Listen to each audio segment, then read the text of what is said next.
Well, we are taking a look at our Hub City cam from just a little bit earlier in this evening. You see the puffy cumulus clouds out there. If you remember yesterday, we had some high cirrus clouds. So now we're getting closer to our system. We're noticing instead of those high wispy clouds, more mid and low level moisture filtering in, allowing for us to see some of these puffy cumulus clouds. And those cloud bases there are starting to get a little bit gray. So that lets you know that the atmosphere is filling up with moisture here heading into tomorrow. We are expecting a pretty wet outlook. But today we saw temperatures maxing out in the 80s. We'll see those moving down through the 70s and into the upper 60s for tonight. So a very mild evening. A lot of us here are going to stay in those 60s. All of us will. And some of us could even be closer to about 70 as you get down closer towards the Gulf from Morgan City, Intracoastal City, Ville Platte, Opelousas, some of the cooler spots in the middle 60s. This morning, though, we had 50s out there. So an abrupt change for that feel in the morning there.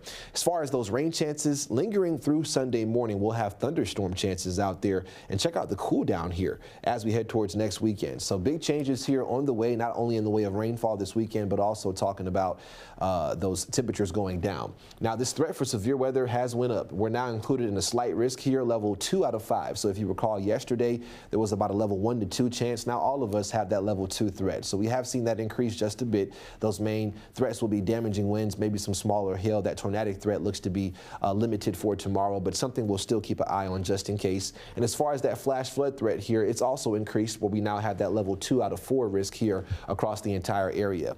Stepping into Sunday, it drops a level here down to a level 1 out of 5 and mainly encountering or encompassing areas here to the east as you move east of Jennings, say down I-10 through Lafayette. And as we do continue towards, say, Sunday here, again, we're looking at that flash flood risk also lingering into your Sunday, but not quite as high for Lafayette and surrounding areas. We're looking at atmospheric moisture here. It does peak as we head towards your Saturday into Sunday. This front's going to continue to push to the east here, and with that, we'll notice that behind it, we'll see some drier air building in briefly for our Monday. Now, Tuesday, we try to see a rebound here of some moisture. Could see maybe some low rain chances lingering through the middle of the week, but the key word there is low. Those rain chances look a lot higher here for the weekend.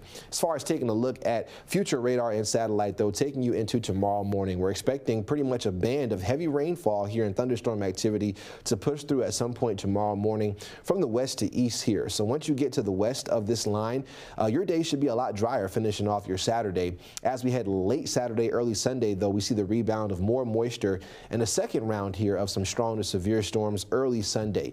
Now, this model in particular does take it out pretty quickly here. Some models do linger those rain chances, though, into the afternoon. So just beware that we definitely could see some of those storm chances still lingering across the area here past midday for tomorrow. Elevated storm chances for this weekend. We're drier next week. There goes that low rain chance for your Tuesday, back in the 60s by Wednesday and Thursday.